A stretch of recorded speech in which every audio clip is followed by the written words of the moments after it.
Hey everyone, Coach Investor here with another video for you today. So today we're going to talk about Illumina stock. Now, I've sold some of my lesser positions to go all out on Illumina stock. I'm going to tell you in this video why I think it should be a good stock to own in your portfolio, especially as it is a disruptive stock and very innovative. And those are the stocks that will probably grow the fastest and the most when there's a crisis around. So if you're interested, please stay tuned. And if you like the video, give it a thumbs up. It really helps me with the YouTube algorithm to get my videos out to you guys. And if you haven't checked my last video, it's going to pop up right here. I talked about Twilio stock. It's a stock I owned, I still own, and it popped up more than 40% in the last 2 days. So if you haven't watched that, it's going to be right there in the corner. So without further ado, let's get started with this one.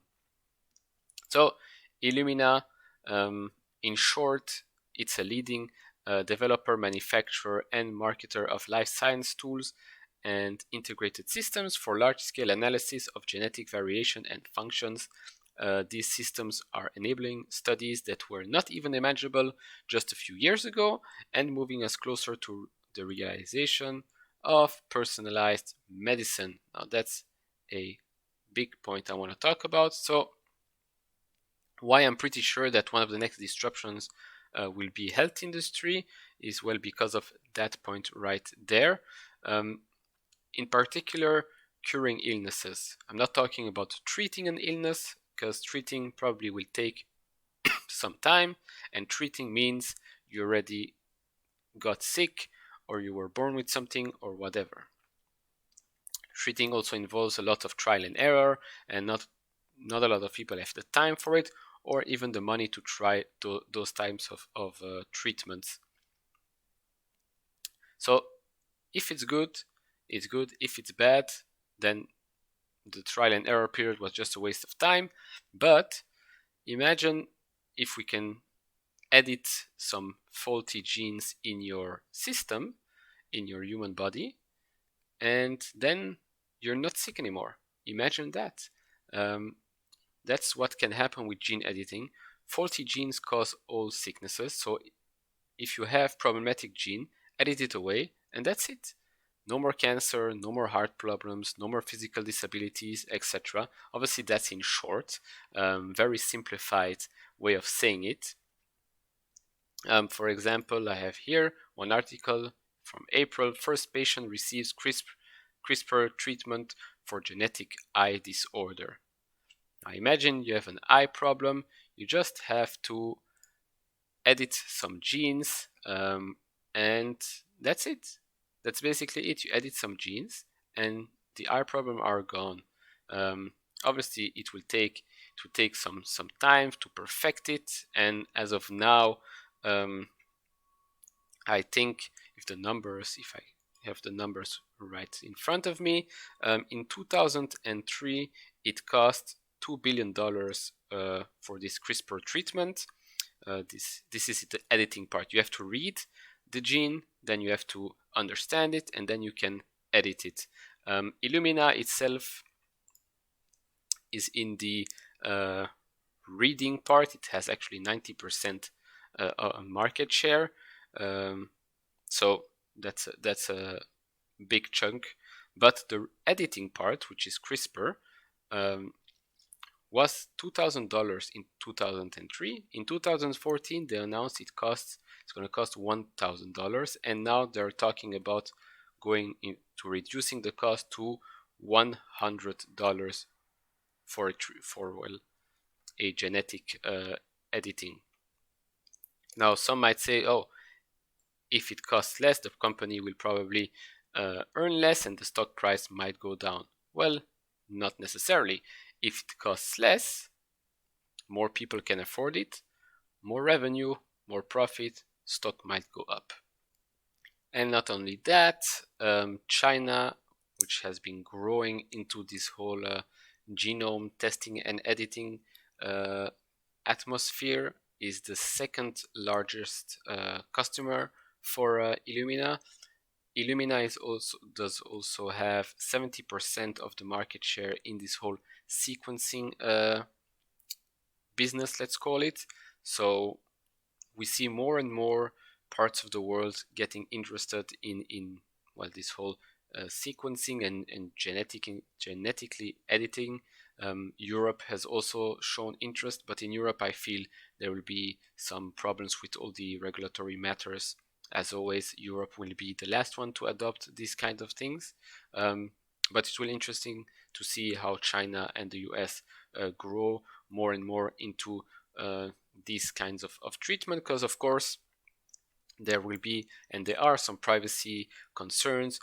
Who gets my information about my genes, because it's very personal, etc, etc. But it will be very interesting to see, and for sure we'll see lots of growth with China, the US, maybe Japan as well, and then probably Europe, but especially in the developing countries, where if they can reduce the costs of treatment to $100 and then maybe even less, continents like Africa or South America will probably benefit the most out of these cost reductions, because the more we advance, the more costs we can reduce, well, thanks to technology and thanks to the development of new types of treatments, etc.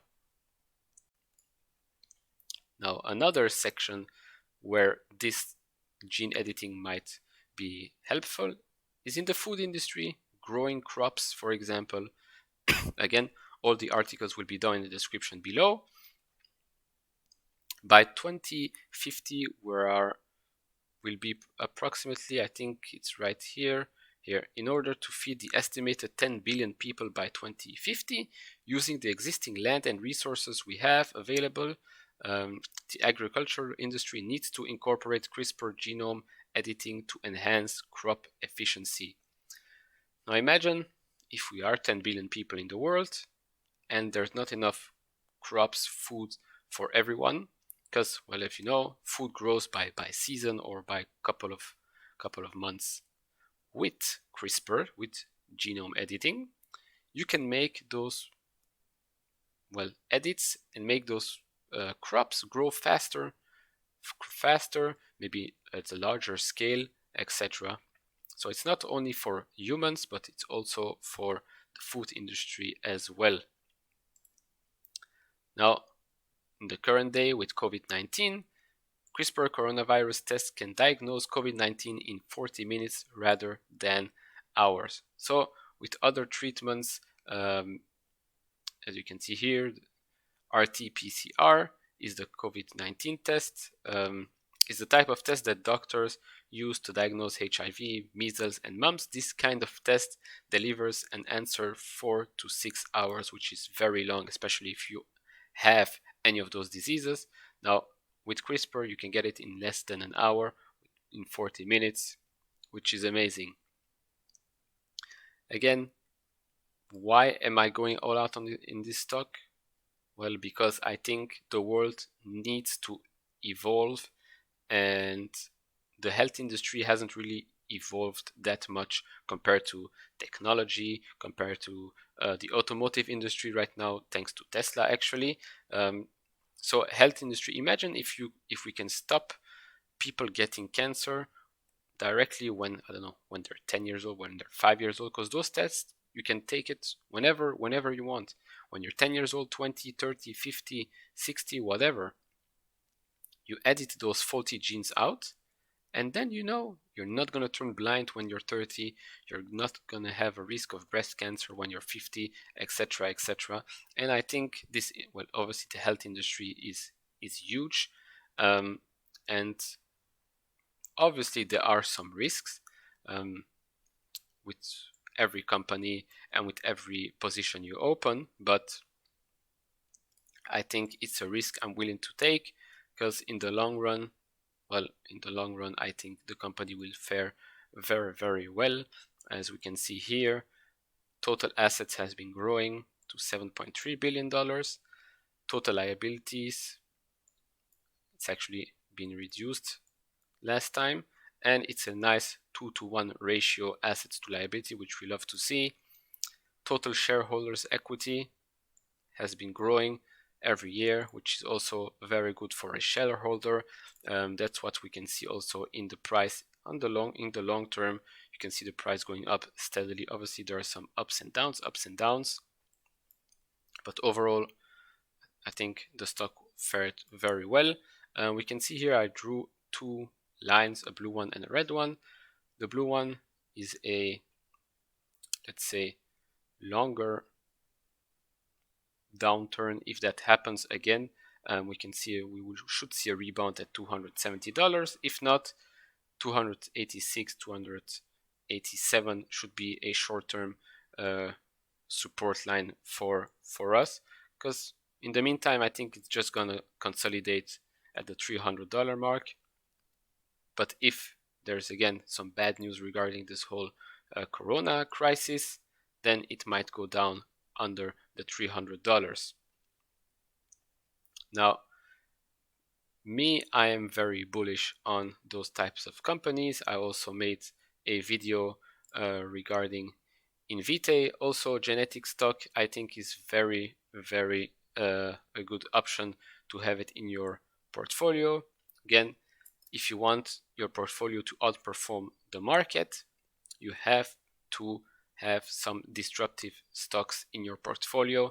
That's the only way to go, and especially in a market like today, in the world like today, in a crisis, a health crisis, not a financial crisis, a health crisis.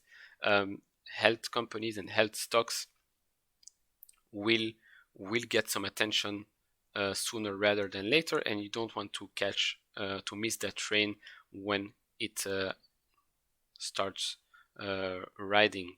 Again, I will try to cover more disruptive stocks in the future, because I think should be very helpful for you guys. If you have any stocks that are disruptive and you would like me to cover or whatever, leave it down in the comments below. I will for sure take a look at it. Again, if you like the video, please leave it a thumbs up, and if you haven't subscribed, well, hit that subscribe button and you can get notified whenever I upload a video. We're trying to reach 300 subscribers, so that will really help me out. And again, stay safe, take care, and see you all in the next video. Bye bye.